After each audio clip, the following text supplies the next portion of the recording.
Welcome to the Talk About Teddy podcast. We want to thank each and every one of our listeners for your support and interest.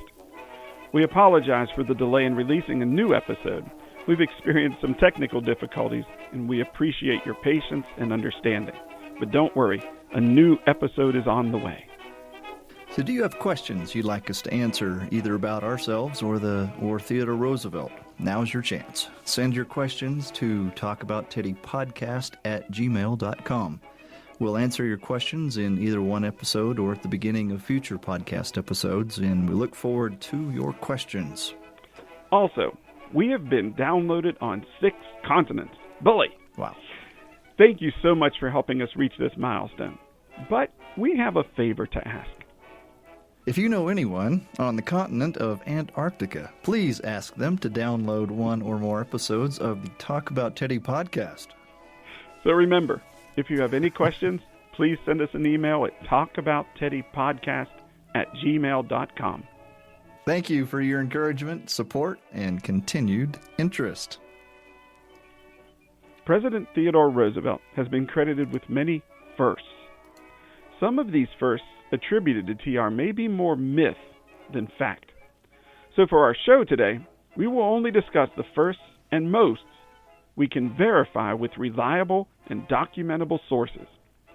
We'll present TR's accomplishments chronologically, and all of our sources will be available on the blog on our website, talkaboutteddy.com. All right, Larry. So one of our firsts here, Vice President Theodore Roosevelt became the youngest man ever to become the president at the age of 42, following the death of President William McKinley. Yeah, President McKinley had been shot on September 6th at the Pan American Exposition in Buffalo, New York, while TR was in Vermont on Lake Champlain speaking with the governor. And he ends up racing back to Buffalo to see how President McKinley was doing, and ends up going at the urging of the doctors and President McKinley's cabinet to join his family in the Adirondacks on a camping trip. So TR heads up that way, and he gets a telegram, and in the evening races off the mountain from the Tajas Club where he was staying down to the North Creek Station and eventually to Buffalo, and that day becomes the youngest president in American history. So we've got some folks immediately think John F. Kennedy being the youngest president ever elected at the age of 43 in 1960, which is true. Roosevelt is not elected in his own right until 1904, but comes to the presidency through the grave, as it were, in 1901, still the youngest person in American history to become president. Yeah. So, and number 2, October 16th, 1901. TR is the first president to invite an African American to dine at the White House. He moved into the White House in late 1901, and he invited famed educator Booker T. Washington to have dinner with the first family. Now, TR had met Mr. Washington back in 1898 while he was governor. But the dinner sparked an angry backlash from Southern politicians and the press. According to some newspaper reports, they said, quote, several Negroes, end quote, attended a White House reception in January of 1903. Southern newspapers railed. The Roanoke Times in Virginia wrote that Teddy makes another break, implying that he had broken with etiquette and protocol. But Mr. Washington became an advisor to TR on race politics and Southern politics in general. Yeah, we can't even read for public consumption any of even the headlines from many of the Southern newspapers when this first broke. But needless to say, Roosevelt continued to meet with Booker T. Washington just a little more discreetly in Washington, D.C.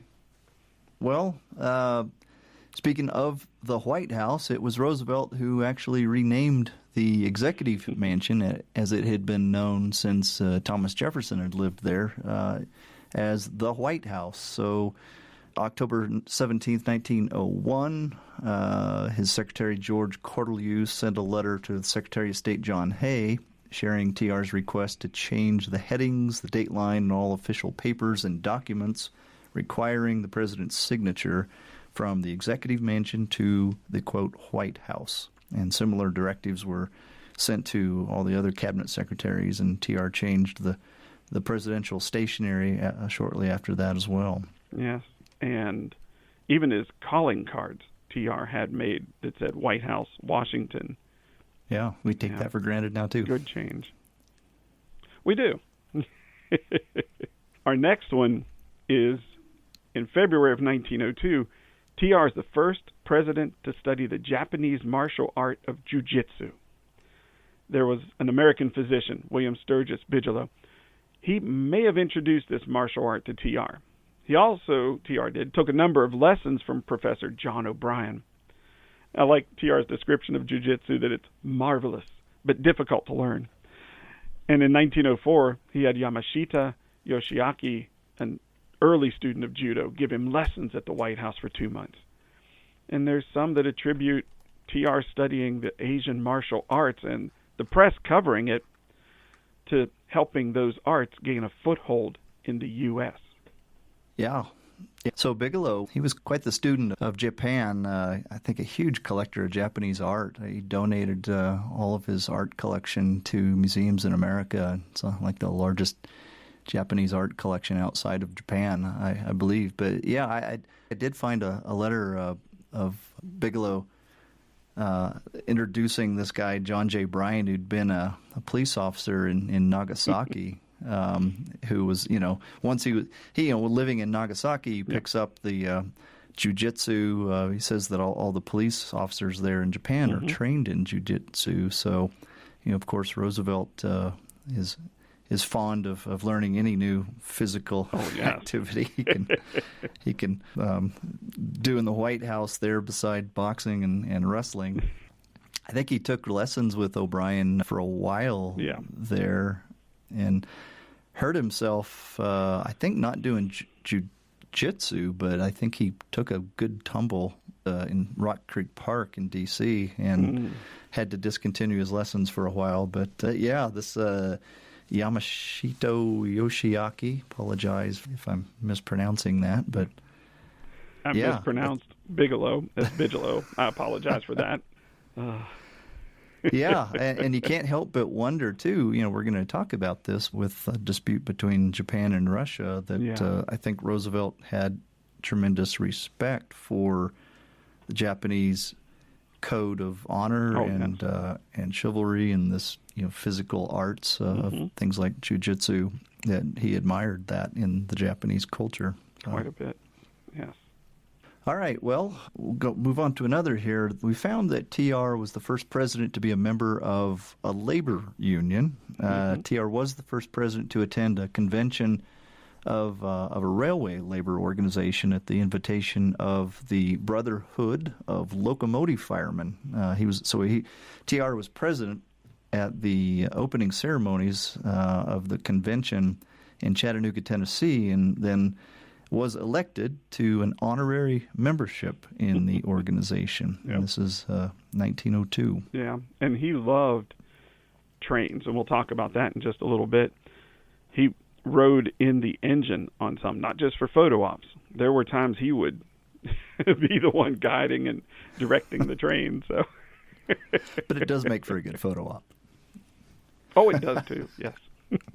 Well, our next one is June 17th, 1902.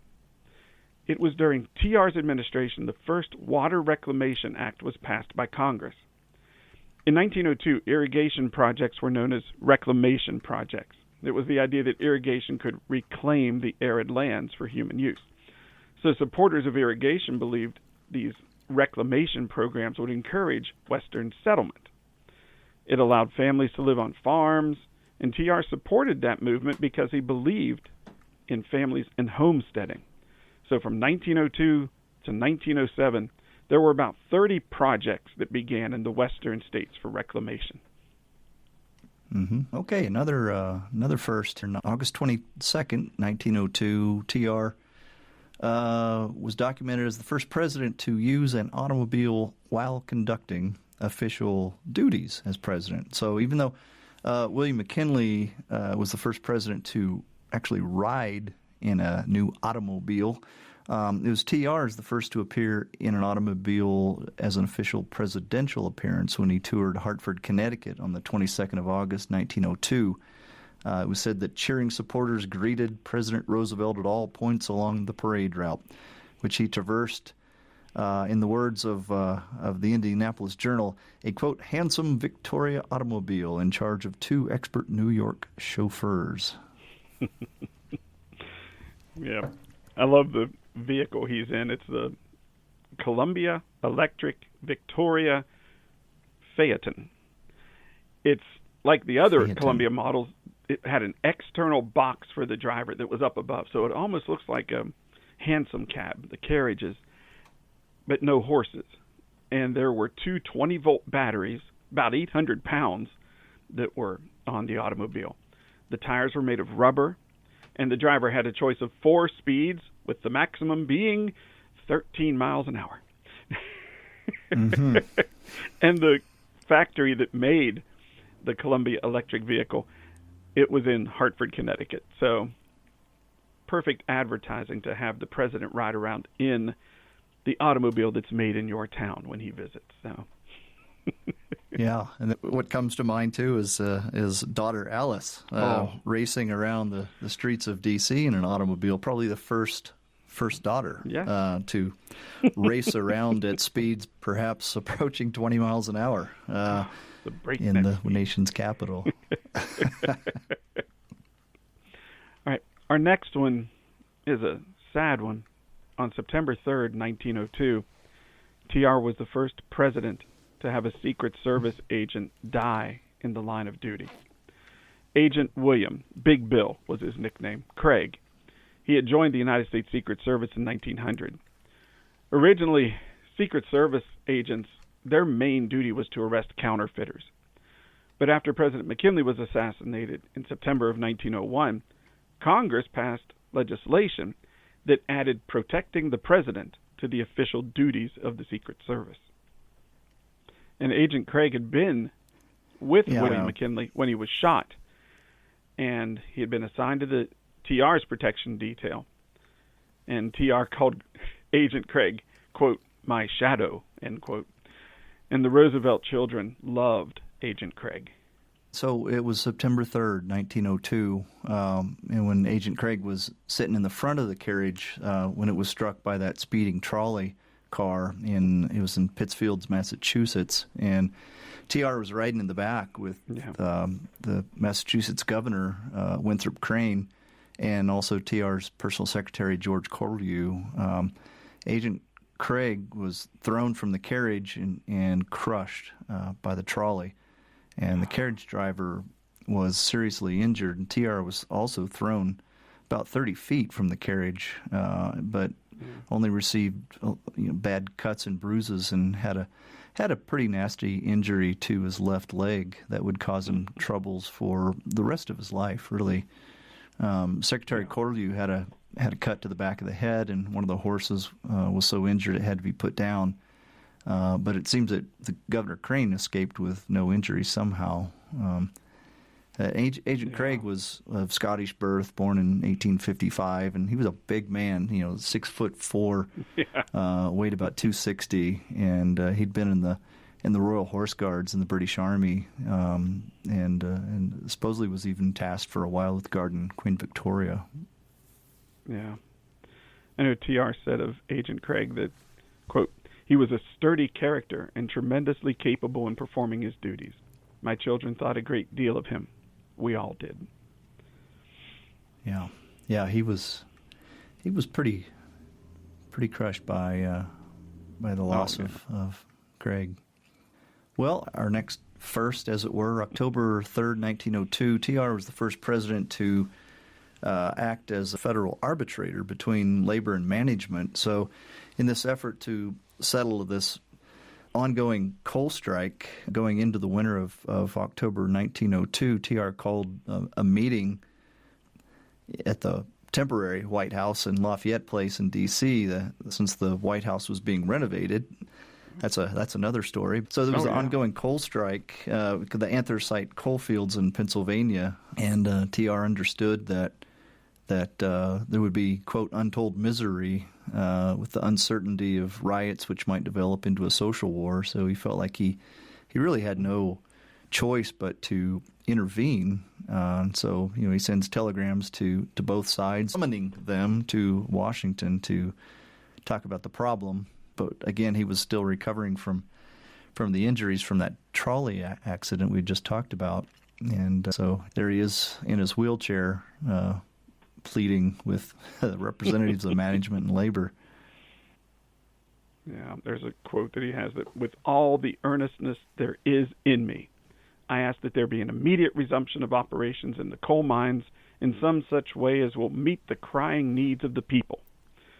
So it took a lot of negotiating, but in the end, his efforts were successful. The strike ended, and both sides finally agreed to the findings of the Anthracite Coal Strike Commission, which TR had appointed that to investigate all the matters related to the strike. And peace was restored in the coal fields, and more important in the long run, a new role was established for the federal government in labor disputes. Now, the miners had asked for about 20% wage increase. Most were given about a 10% increase. They had also asked for an 8-hour workday. They had 10-plus hour workdays. They were given a 9-hour workday. Yeah, that's a big turning point for federal arbitration. Yeah. Labor disputes. Pretty much for much of American history, the government had always sided with business leaders against the interests of organized labor, for sure. So, big turning point. Well, our next first is 1903. TR is the first president to install a tennis court at the White House. According to newspaper reports, the tennis court was completed in the spring of 1903, and it cost $2,500.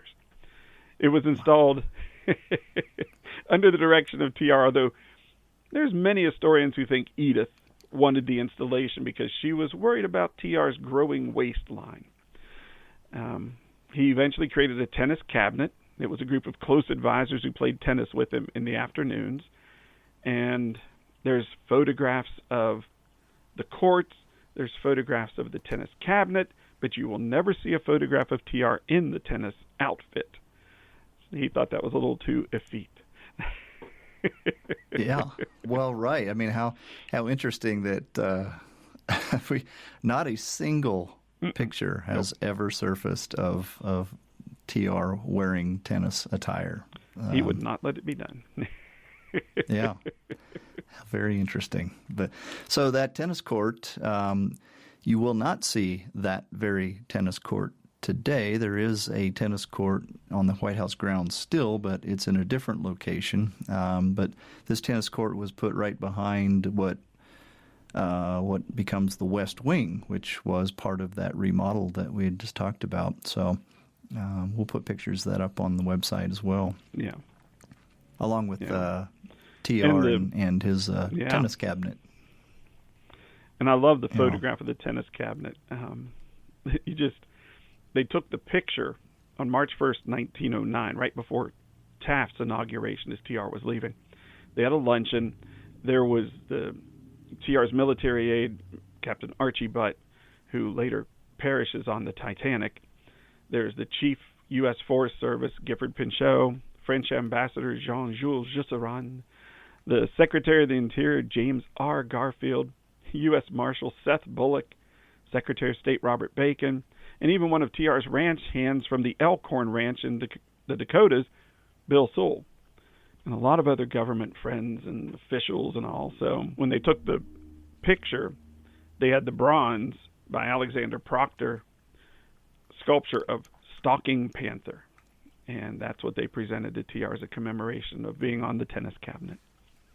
Which you can still see today at Sagamore Hill. Yes. Yeah. Where you will be headed in July. Right. Yeah. I'll give a promo for Kurt here. And we just had a good conversation with Michael Patrick Cullinane that his ongoing research has to do with Roosevelt's tennis cabinet. So we are all very much looking forward to that upcoming book whenever that is released. Yeah. So, all right, our next first. TR was the first president to establish a national wildlife refuge.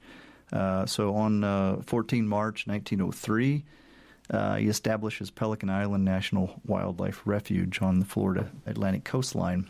So this is going to be the first of 51 bird preserves in the United States.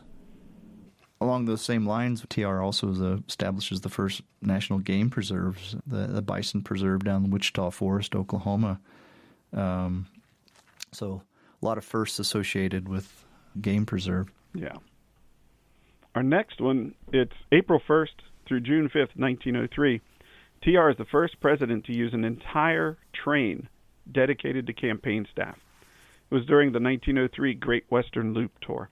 He starts April 1st in Harrisburg, Pennsylvania, delivers 673 speeches, and travels over 21,000 miles. And like we mentioned earlier with the trains, he loved to ride in the cab, and he knew how to operate the locomotive pulling the heavy loads. John Quincy Adams was the first president to ever ride in a train, but TR had the entire train dedicated to his staff. So all the way from Harrisburg, across the U.S. to Yellowstone, back down around to St. Louis, then over to the Grand Canyon, and then to Yosemite with Mr. John Muir, camping in those 3 eventful evenings, and then heading back. Think of that, over 2 months traveling all of the western United States by train. Yeah. A lot of people call that a vacation, but when you look at 673 speeches in a 2-month period across 24 states, I mean, that's astonishing. Well, I know I was reading the book about the Marquette libel trial that TR was involved in, and they had the depositions there and the statements on the witness stand. And TR mentioned that when his voice would grow hoarse from too much speaking, which happened quite a bit to him, 1900, all these different times, his cure, I've never attempted this, was a glass of milk with a teaspoonful of brandy right before bed. I'm not sure that's a cure I'd be tempted to try, but... Yeah, that was probably about the extent of his drinking, too, from pretty much, most accounts. I mean, there's some white wine at supper, but we may have to do that as another podcast, the Marquette libel trial. Okay. Yeah. All right. Put it on the list, Larry. Well, we've got another first. TR was the first president to send a trans-Pacific cable for the purpose of diplomacy. On the 4th of July, 1903, TR completed the cable from San Francisco to Manila via the Commercial Pacific Cable Company. TR commemorated that opening by sending a telegraph message that connected those links from Manila all the way from Oyster Bay, Long Island. The message reportedly took about 12 minutes to arrive. And he was sending that down to Governor William Howard Taft, who was in Manila. Right. That would have been Governor General Taft in Manila. That's right. Our next first, August 22nd, 1905. TR is the first president to be submerged in a submarine. He climbs aboard the USS Plunger. I'm not certain about that name. In Long Island Sound. Yeah. He goes on board about 3:30 in the afternoon, and he stays on board until a little after 6. And at one point, they spent around an hour completely submerged. And I remember reading one account where TR wanted to turn all the dials and pull the levers, and the captain of the vessel would not allow it, understandably. There's a great illustration with the news article about it that shows TR in every crevice and corner of this submarine trying to, work all the instruments and everything there. It's a great picture. We'll post that one on the site. Yeah, I mean, in 1905, this is early technology. This is pretty rudimentary, this submarine. Yeah, and I was reading one of the early commanders of this was right out of the Naval Academy, Ensign Chester Nimitz, who becomes a future fleet admiral. Yeah. So shortly after this, this thing is commanded by the future 5-star admiral Nimitz. So it's a pretty amazing story. Okay, so I guess continuing on with the conservation, June 8th, 1906, TR is the first president to proclaim a national monument because of the Antiquities Act, or the Act for the Preservation of American Antiquities, signed into law on the 8th of June, 1906. It's the first U.S. law that provides legal protection of cultural and natural resources of historic or scientific interest on federal lands. So TR then uses this act to, so Devil's Tower becomes that first national monument, and the first of 18 national monuments. Yeah, when you look through the list, there's a number of them that have become national parks. But we can go through the list for everyone if they'd like. We've got El Morro in New Mexico, 1906. Montezuma Castle, Arizona, 1906. Petrified Forest in Arizona, 1906, which is now a national park.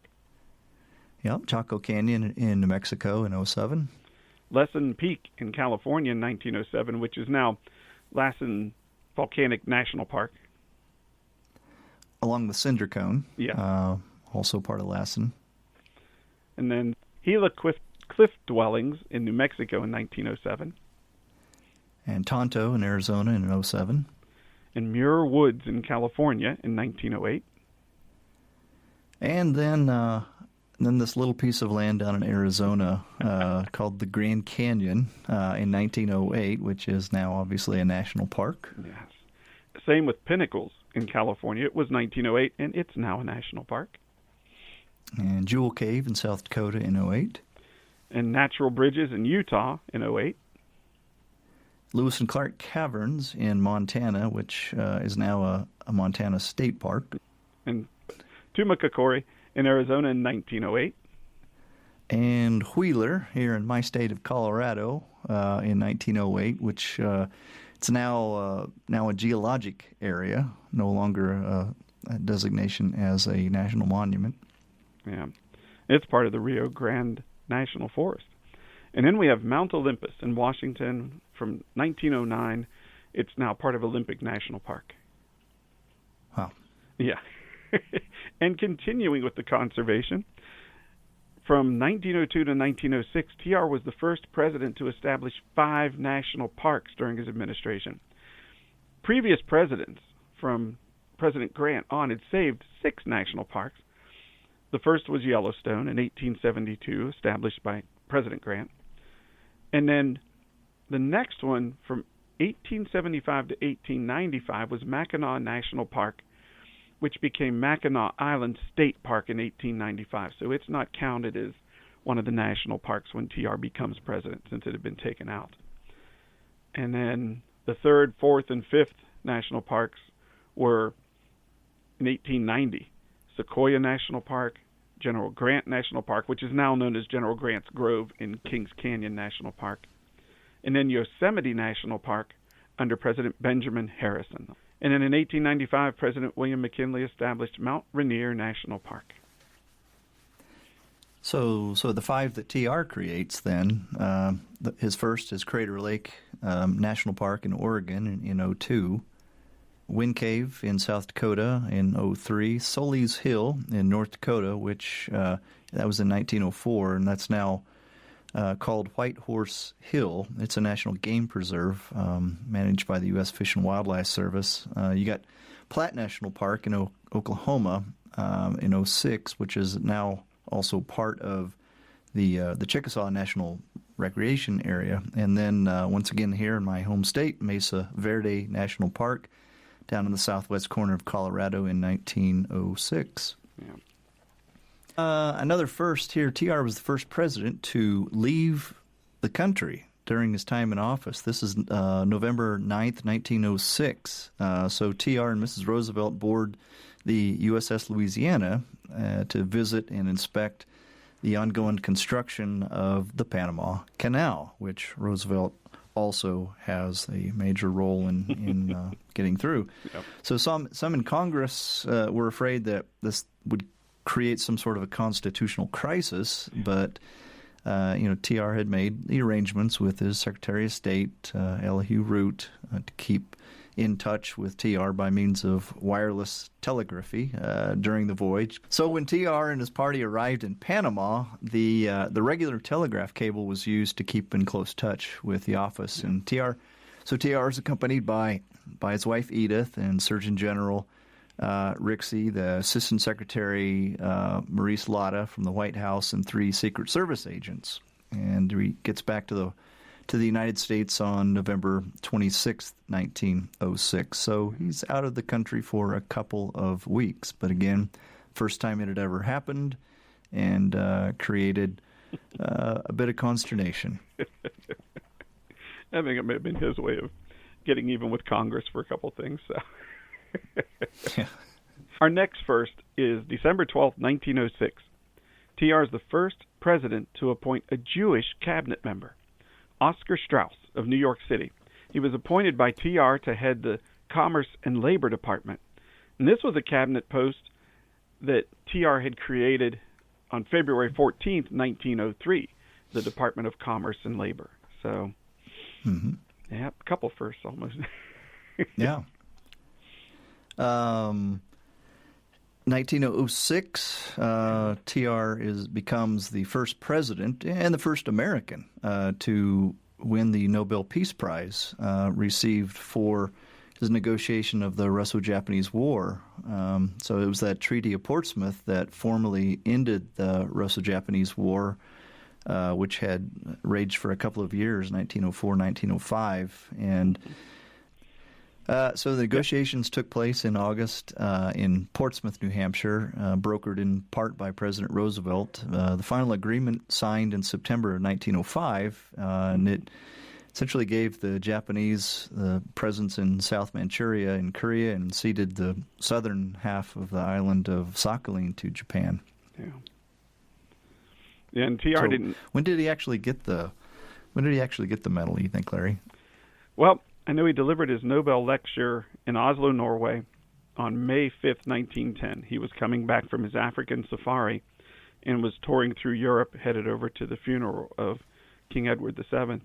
And one of my favorite parts of that speech, I'd like to read that as TR in his voice if I could here. Peace is generally a good in itself, but it is never the highest good unless it comes as the handmaid of righteousness. And it becomes a very evil thing if it serves merely as a mask for cowardice and sloth, or as an instrument to further the ends of despotism or anarchy. I couldn't resist, sorry. Every TR quote, you've got to get the word righteousness in there. Yes. And despotism and sloth. Yeah, that's good. Mark Hanna, Senator Hanna, and others were afraid that TR would get us into wars and everything. But he was actually a president of peace. Well, our next first for TR is actually a world record. It was January 1st, 1907. He sets a world record for a head of state shaking hands with 8,513 people at the official function on New Year's Day at the White House reception. Now, he wasn't the first president to open the White House to visitors on January 1st, but he was the first to shake that many hands on a day. And you did the averaging. How much was it? How many hands per minute? Yeah, so this is over the course of about 3 hours. So, we're talking an average of about 45 hands a minute.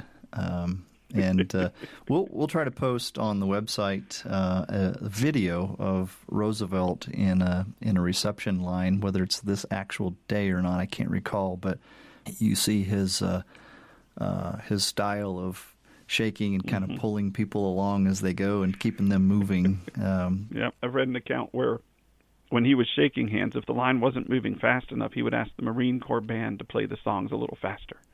So that would help give him the momentum to keep the hands moving. I know.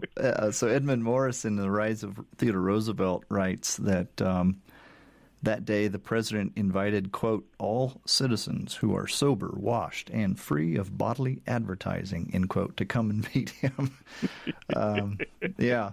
It says, though it was January, the weather was perfect, and the citizens, men, women, and children of all ages lined up at the White House and waited their turn patiently. So, pretty great. Yeah, that's one piece I'd like to travel back in time to, just to go through and shake hands with him. Shake his hand. Yep. He had a good firm handshake by all accounts. Yeah. So. All right. So December 16th, 1907 to February 22nd, 1909, TR was the first president to send a portion of the U.S. Navy to circumnavigate the globe in what was called the Great White Fleet. Yeah, the Great White Fleet, it announced to the world that the growing American military power had a global reach, especially with the new and modern Navy that TR had helped push for when he was Assistant Secretary of the Navy under President McKinley. So in this way, TR used the fleet to represent what he saw as America's arrival as a great nation on the world stage. He was devoted to naval theorist Alfred Thayer Mahan, and he equated international power with naval might.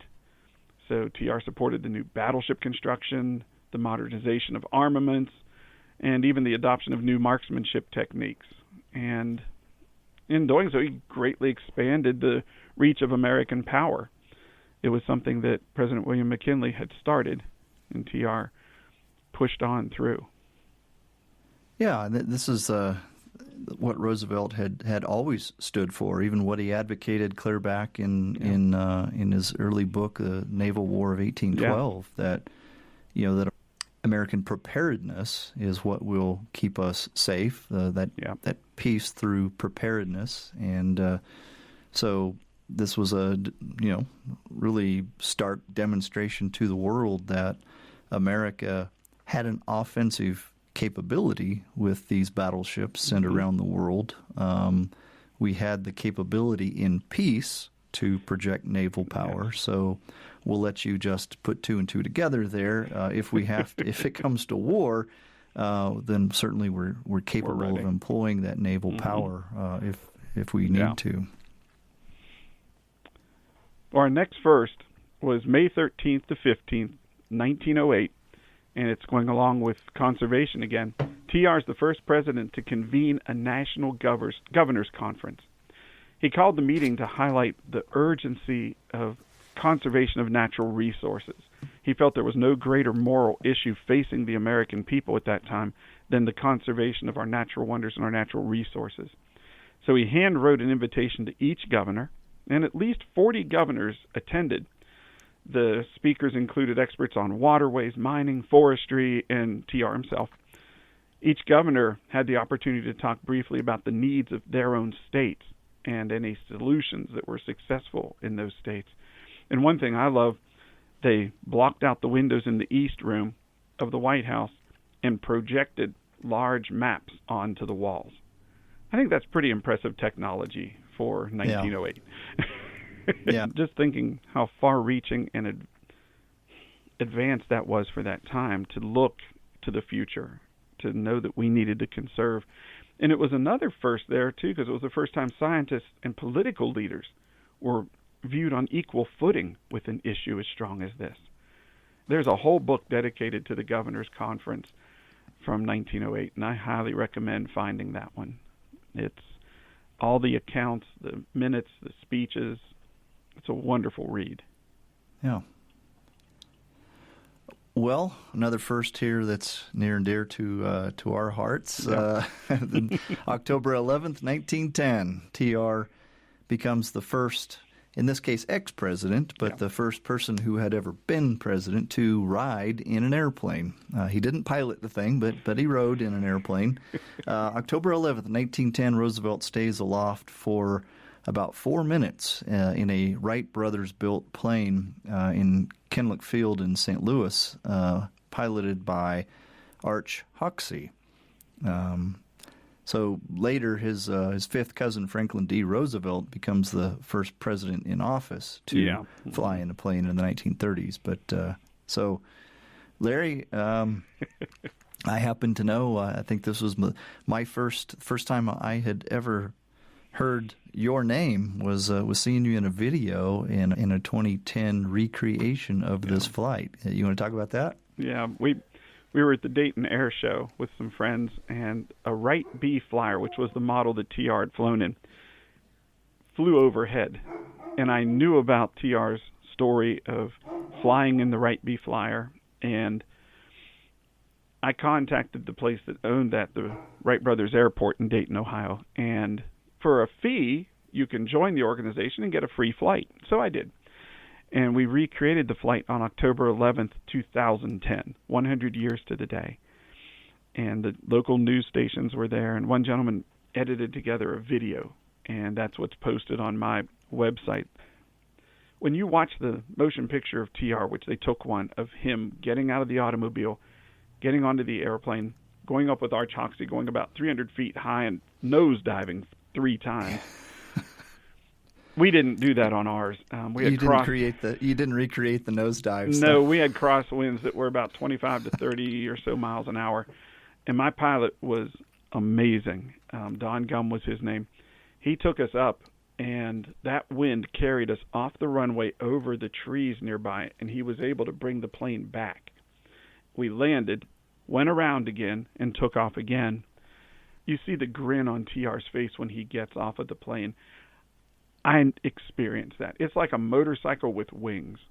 That's about the best way to describe a Wright B flyer. But there is a sad aspect of this story for TR and for myself. A couple months after TR's flight, pilot Arch Hoxsey with the Wright Air Meet was in California and attempted to do an altitude record and lost consciousness and crashed and was killed. A few months after my flight, pilot Don Gum with another pilot was flying an experimental Wright B flyer that they had worked on, and it crashed not far from where I live in Ohio, and he was killed. So, yeah. Goodness sakes. No, I didn't know that part. Yeah. Wow. But that was rough, and I can imagine TR felt something like I felt with losing the pilot, and the exhilaration of being on the plane, sharing that with someone. Right. And so it was. Yeah, that's too bad. I never knew that the rest of your particular story. I had known about Hoxsey because he had just, a few days earlier than that, had set a flight altitude record in a similar plane, and here he was, just a few days later trying to best his own record. Yeah, that's too bad. But if you do get a chance, Library of Congress has the video. I recommend watching that and just looking at that smile on TR's face as he steps off. And I'm sure Alice was jealous. I think I will post a video of both TR's 1910 and Larry's 2010 videos side by side. Very good. Oh, thanks, Kurt. Yep. Well, our next first is 1912. TR is the first former president of the United States to be elected to the presidency of the American Historical Association. Yay. He was, he's noted for a number of historical works, the Naval War of 1812, which there's many people that still consider that the best work on the subject, and his 4-volume series, Winning of the West.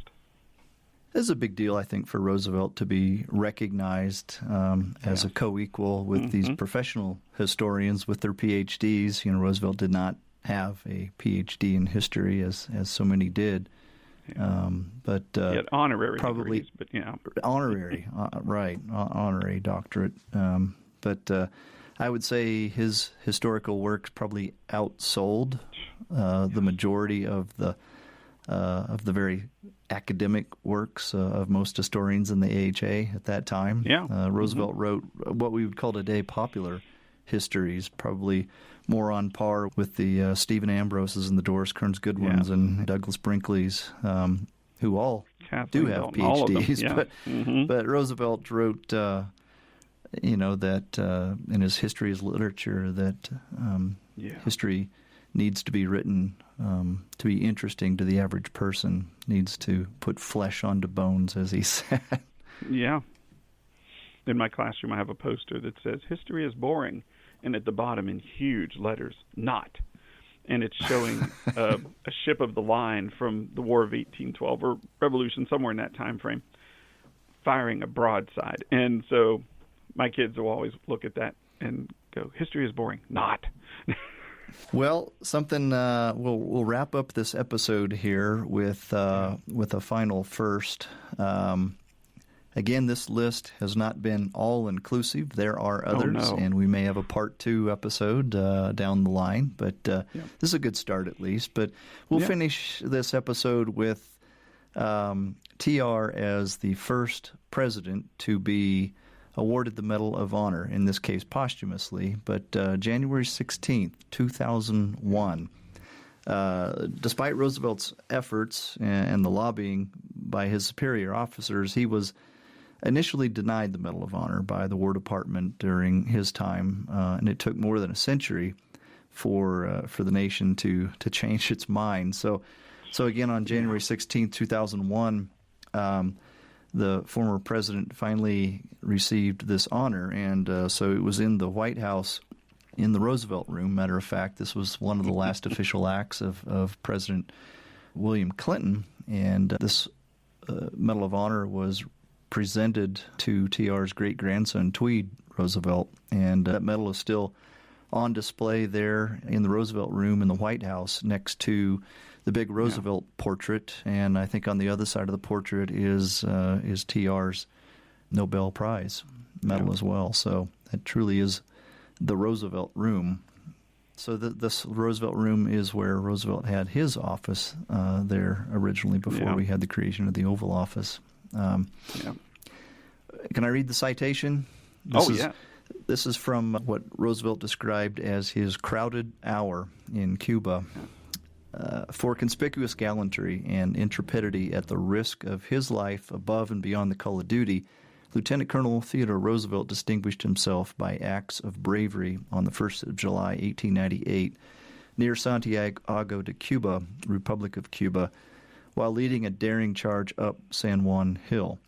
Lieutenant Colonel Roosevelt, in total disregard for his personal safety and accompanied by only 4 or 5 men, led a desperate and gallant charge up San Juan Hill, encouraging his troops to continue the assault through withering enemy fire over open countryside. Facing the enemy's heavy fire, he displayed extraordinary bravery throughout the charge and was the first to reach the enemy trenches, where he quickly killed one of the enemy with his pistol, allowing his men to continue the assault. His leadership and valor turned the tide in the battle for San Juan Hill. Lieutenant Colonel Roosevelt's extraordinary heroism and devotion to duty are in keeping with the highest traditions of military service and reflect great credit upon himself, his unit, and the United States Army. Yes. Now, TR's son, Ted Jr., he also receives the Medal of Honor. They are one of only 2 father-son pairs to do that. The other was Arthur MacArthur Jr. and his son Douglas MacArthur. But Ted Jr. was in World War I, a decorated officer and wounded.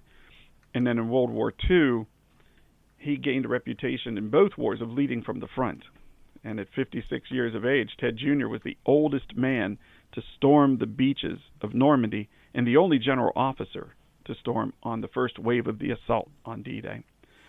And he earned his medal at Utah Beach for, quote, gallantry and intrepidity at the risk of his life above and beyond the call of duty, end quote, while leading successive waves of troops inland to their objectives. And, he had made 2 requests to lead the invasion and had been denied, and eventually he's allowed to. And when they land, he's told they're a mile south of their objective, and should we get back in the boats and go that mile? And he said, no, we'll start the war from right here. And under constant heavy fire throughout the day, he directed the men and material the best routes to gain a foothold in France and push on in to destroy Nazi Germany. Yeah. But he's awarded his September 21st, 1944, and Ted had died a month after D-Day of a heart attack. And he's buried at the Normandy Cemetery, and right next to him is his brother Quentin, who was shot down and killed in World War I. Quentin's the only World War I soldier buried in the Normandy cemetery. Yeah, the decision was made by the family. They would move his grave from northern France into the cemetery there. So you go there today, you see those two brothers' headstones side by side. It's pretty moving to see that. And the other piece of that, speaking of Quentin, when Quentin had died in the First World War, all the rest of the Roosevelt boys said whoever had the next son born would name their son Quentin in their brother's honor. And so it was Quentin II that landed on Omaha Beach on D-Day. And so that, one more distinction even for the Roosevelt family, that you had the only father and son with that first wave on the D-Day landings. So it's pretty astonishing story there for the Roosevelts' military service record. And I think we definitely could get another episode talking just about the military service of the extended Roosevelt family in all of our wars. Just TR's children alone, from Ethel being the first one to go over. I mean, there's so many stories there. Yep, and I think we'll have to write that one down as another podcast. Yeah, it's a shame we just don't have enough topics, It's yeah, exactly. Well, Kurt, I think this has been a good discussion of just maybe our first podcast on the first of TR. So there's many more, and as we research and document those, hopefully we'll be able to get another episode out there with more firsts. Yeah, most assuredly. Yeah. So Larry and I will be doing more episodes, just the two of us, talking about particular topics as we go on. But again, we do have a goodly number of guests on our program coming up for the next couple of months, and so stay tuned for those. And so thanks for listening. Yes, thank you. Also, don't forget, if you have any questions you want Kurt and I to answer, please send those to talkaboutteddypodcast@gmail.com. There's a link to be able to access the Gmail through our website, talkaboutteddy.com. We look forward to your questions. Yep. Thank you. Well, that's our show for today. Thanks for listening. You can find this podcast on our website, talkaboutteddy.com, where you can see show notes and transcripts, links to resources, and additional TR content. And please tell us what you think. If you've enjoyed our content, please consider subscribing and reviewing the podcast wherever you listen, and tell your friends and family about us, because it really does make a tremendous difference and it helps others find this show. We hope you'll join us for the next episode of Talk About Teddy. And until then, as our friend Colonel Roosevelt would say, do what you can with what you have where you are. Bullet.